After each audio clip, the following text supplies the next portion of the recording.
Hey students, welcome to the channel. It's me Yami. अभी बात चल रही है एडमिशन्स की into engineering. There are many many many doubts of the students and the parents कि कौन सी branch would be a better career option after studying 4 years of engineering. उसमें एक जो ब्रांच है that is mechanical engineering is always in a doubt कि क्या वो ब्रांच लेनी चाहिए। Will I have a bright career into that?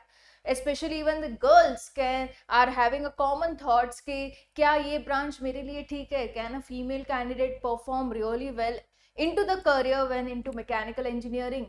आज सभी ये doubt at the end of the video I am pretty sure आपके क्लियर हो जाएंगे and you would be in a clear mindset to decide with a correct branch of engineering for your own self. आज के video में I be showcasing you mechanical engineering में कौन से subjects आप पढ़ोगे 4 साल में, कौन कौन सी कंपनीज आती है फॉर द रिक्रूटमेंट, क्या सॉफ्टवेयर होते हैं जिनमें मास्टरी लेना जरूरी है, and how you can fetch a job for your own self after becoming a mechanical engineer. Packages की भी बात करेंगे so that you are all clear to make a decision of which branch to choose for engineering. Let's start. As always, we have prepared, our team has prepared a PPT over it ताकि आपका पूरा एक concept पूरा clear हो जाए कि है क्या एक्चुअली ये। Okay, into a very crisp format जहां पे हम डिस्कस करेंगे the list of subjects, the important software, average salary in India, list of companies जो कि फ्रेशर मैकेनिकल इंजीनियर को रिक्रूट करती है, कौन कौन सी स्किल्स रिक्वायर्ड है। Absolutely as I always tell you, just 4 years of engineering enough नहीं होता अपने लिए एक अच्छी जॉब लेने के लिए। You need to have skills upon it जो आपके हेड पे और फेदर्स लगा दे, चार चांद लगा दे। Fine, how to get a job for your own self. तो पहले हम बात करेंगे लिस्ट ऑफ सब्जेक्ट्स में। तो mechanical engineering you will study a mix of core and elective subject. Core subject typically include ये आपके रहेंगे for semester 1 and 2, that is your first year of engineering जो रहता है वो सभी ब्रांचेस के लिए कॉमन रहता है, जहां पे each and every engineer studies this basic subject which are engineering subjects. Okay, तो मैथमेटिक्स, फिजिक्स, केमिस्ट्री आ जाएगा, engineering mechanics, basics of electrical electronics engineering, programming and data structure. तो ये इसमें आपका खत्म होता है साल 1, year 1। Okay, which include semester 1 and 2।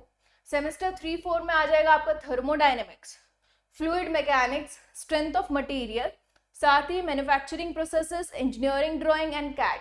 अभी ये इनमें से कुछ का आपको फील आ गया होगा in your 11th and 12th physics.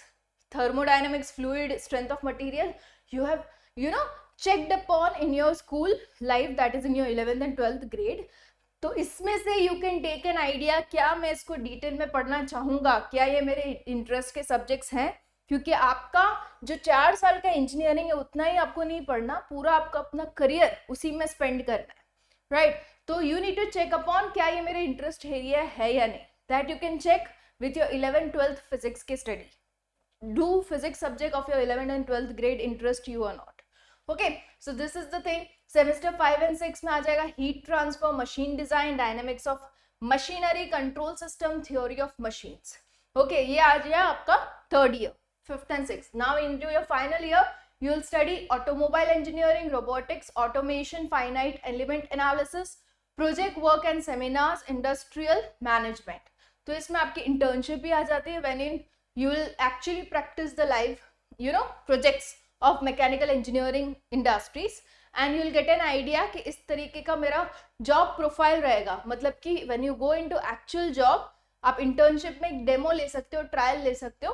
तो you need to make sure आपकी internship pure core mechanical company में हो ताकि आपको सही से exposure मिल जाए, ठीक है? So this is the thing। अभी important softwares कौन से हैं when you look upon to the mechanical engineering? तो basic software is AutoCAD, दोनों ही 2D 3D, SolidWorks, Cassia, ANSYS, MATLAB, Pro Engineer, Fusion 360। Okay, तो ये है द डिमांडिंग सॉफ्टवेयर्स। हर ही फील्ड के अलग अलग सॉफ्टवेयर्स होते हैं which makes that particular engineering easy to work with. Okay, अभी AutoCAD, me being a civil engineer, I have used it a lot। into my times it was like the basic, आपको आना ही आना चाहिए, दोनों ही 2D 3D दोनों ही आना चाहिए। so with that we as a civil engineer could make the work even more easy, आपकी design जो है तुरंत ही रेडी हो जाती है. अगर उसी को आप हाथ से करना चाहो तो it takes huge time. Okay, so this is the reason why softwares are so important to learn whichever engineering field you are in, and especially into mechanical, these are the software you can go with into the depth, और आपकी जो demand है market में would increase like anything. Okay, again into software I would also like to mention one thing. Software सीखना अलग बात है, software को practice करते रहना एक अलग बात है. You'll master a software only if you are able to practice it for pretty long time. Okay, आपके पूरे हाथ उस पर बैठ जाने चाहिए. Without seeing at the keypad you are able to function everything, तभी आपकी मास्टरी कहलाएगी वो सॉफ्टवेयर. सिर्फ सीखना और सर्टिफिकेट लेना is not enough. Okay, so this is the thing. Average salary in India mechanical engineer को जो ऑफर होती है as a fresher 3 to 6 lakhs पर एनम आप एक्सपेक्ट कर सकते हो. मिड लेवल एक्सपीरियंस मतलब कि 5-10 साल का एक्सपीरियंस होने पे आपकी सैलरी कुछ 8 से 15 हो जाती है लैक्स पर annum. And as a senior role मतलब कि 10+ years ऑफ एक्सपीरियंस के बाद आपकी सैलरी 15 to 25 lakhs पर एनम के रेंज में आ जाती है. Now this is the pay scale for mechanical engineer. आपकी जमाने में इट्स क्वाइट डिमांडिंग के कंप्यूटर आईटी मतलब वो ज्यादा ही पैकेजेस देती. I agree that this is a core branch. Okay, इसका जो प्रोग्रेसिंग साइड है it's very gradual in the graph, but when you go with computer IT it goes एकदम ड्रास्टिक से ऊपर. ओके, तो वो चीज आप इसमें एक्सपेक्ट नहीं कर पाते, but of course increment your pay scale will increase but at a gradual pace. Okay, and you will achieve a very good position into that particular company you're working it at an experience of 10+ years. आप अच्छी खासी position पे definitely होंगे. Okay, so this is the thing. List of companies जो आती है तो core mechanical की कंपनीज आती है, ऑटोमोबाइल की आती है, oil and gas companies, aerospace and defence की companies, consulting and software companies. Okay, तो this are the companies which come for the recruitment of the mechanical engineer. इसकी भी लिस्ट है, I just flash the list.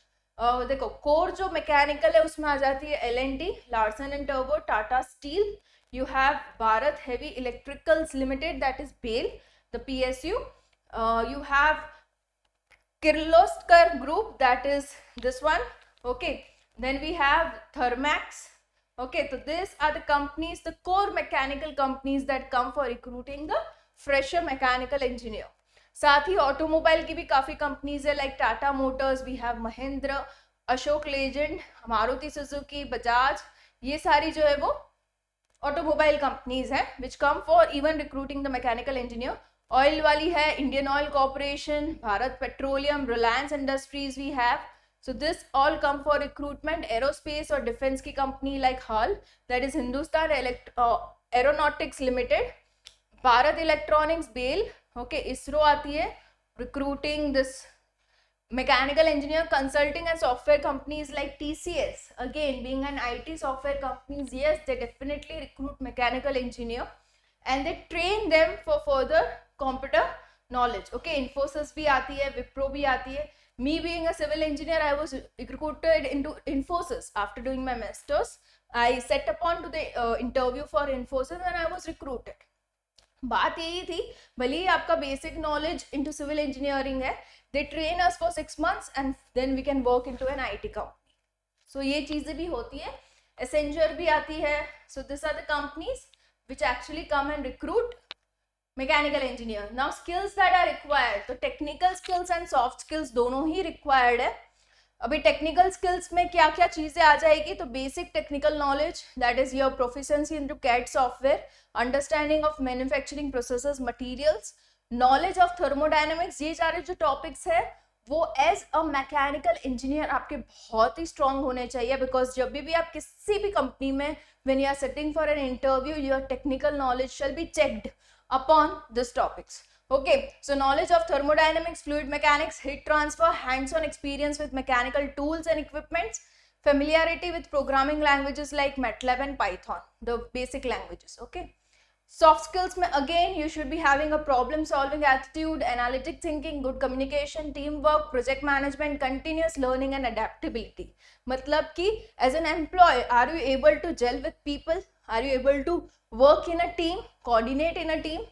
Are you having a problem solving attitude, ये सारी चीजें आपकी during the interview check होती है apart from your technical side. Okay, so how to get a job?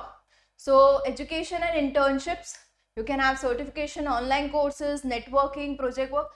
So these are the strategies with which you can grab a job. देखो होता क्या है कि अच्छी खासी कॉलेजेस में तो कैंपस इंटरव्यूज होते हैं, कंपनीज आती है रिक्रूट करके ले जाती है, तो काफी ऐसी कॉलेजेस है जहाँ कंपनीज नहीं अप्रोच करती, राइट? तो you need to go off campus and approach to a company. तो आप जब भी अप्रोच करते हो you need to submit your resume. तो रेज्यूमे ही इतना स्ट्रांग होना चाहिए कि they call you for the interview. Otherwise if they are looking at the resume और आपने 4 साल इंजीनियरिंग पढ़ाई के अलावा कुछ भी नहीं किया, they won't call you for the interview. They would be like कि ये तो ऑर्डिनरी कैंडिडेट है, इसकी जरूरत ही नहीं हमारी कंपनी में. You need to stand out among the crowd of people applying for the job over there. तो आप स्टैंड आउट कैसे करोगे? If you are having some standing out qualities, right? So वो चीजें आपको डेवलप करनी है. यू कैन इवन grab yourself a job with networking, मतलब कि प्रोफेशनल्स जो लोग होते हैं उनके साथ कोई अच्छी खासी बड़ी कंपनी का कोई मैनेजर है आपके कॉन्टैक्ट में, अगर उसके माइंड में आपकी इंप्रेशन बहुत अच्छी है तो he might also give a reference to the higher authorities कि आप इस कैंडिडेट को लीजिए, कंसिडर कीजिए, इंटरव्यू लीजिए, I think is good for the company. तो ये आपको कब मिलेगा ऐसा चांस? जब आपकी नेटवर्किंग स्ट्रांग हो, राइट? प्रोजेक्ट वर्क आपने अच्छे से किया है, जॉब पोर्टल्स में अगर आप अप्लाई करते हो, preparing for interviews. Okay, so definitely it's not about studying, it's not about engineering, it's not about your technical knowledge, it's all about how you are able to present yourself, how you are able to be convincing for you to get a good job. Okay, आप अपने आप को prove कैसे करते हो, justify कैसे करते हो कि हाँ मैं इस जॉब के लिए बेस्ट फिटेड कैंडिडेट हूँ और आप मुझे को रिक्रूट कीजिए. So you need to be so very convincing. Okay, so this is the thing, education, internship, obtain a strong academic foundation with a good grades. Of course आपके जो grades हैं during the engineering आपको अच्छे से maintain करना है, क्योंकि काफ़ी कंपनीज का पहला ही filtration ये रहता है कि इतने CGPA से कम है तो वो कैंडिडेट अलाउड नहीं है, 8 above CGPA वाले कैंडिडेट्स ही अलाउड है. वो फिल्ट्रेशन में कहीं आप निकल ना जाओ, राइट? सो आपको अच्छे खासे ग्रेड्स को भी मेंटेन करना है. Pursue internship during your course to gain practical exposure, experience. Take online courses, certification. Okay, join professional bodies like American Society of Mechanical Engineer. Okay, ASME बहुत बड़ी है ये पूरी फॉर्म, जिसमें सारे मैकेनिकल्स इंजीनियर्स होते हैं, and there is a huge scope of networking over there. Attend workshops, seminars, connect with alumni, professionals on LinkedIn platform. Undertake significant projects during your course and showcase them in your resume and portfolio. जितना आप ज़्यादा एक practical exposure लोगे, जितना आपका ज़्यादा ही knowledge है among like the live working projects पे अगर आपका नॉलेज है तो definitely that will work for you in the interview, right? So register on job portals like Naukri, Indeed and LinkedIn for jobs. Participate actively into campus placement drives. Okay, so this is all about you getting a job secured. Okay, so again telling here the same statement as I always mention, none of the branch are really good or bad. It's only how you put your input into it. आप कितना अपना percentage of hard work, dedication, focus देते हो, उस पर depend करेगा कि कितना ब्राइट आपका करियर है. Fine. Otherwise the best of the best college में अगर आप कंप्यूटर भी लेते हो, if you are not so focus, not so dedicated, that also won't work for you, right? So mechanical of course काफ़ी कैंडिडेट्स हैं जिनको ये ब्रांच इंटरेस्ट करती है, पसंद आते हैं ये सब्जेक्ट्स, तो definitely you can go with it and you can have a good job secured for yourself and you can have a bright career. I'll be coming up with more such videos onto the channel. It's me, Yami. Do subscribe the channel and stay updated for all the latest information. Thank you.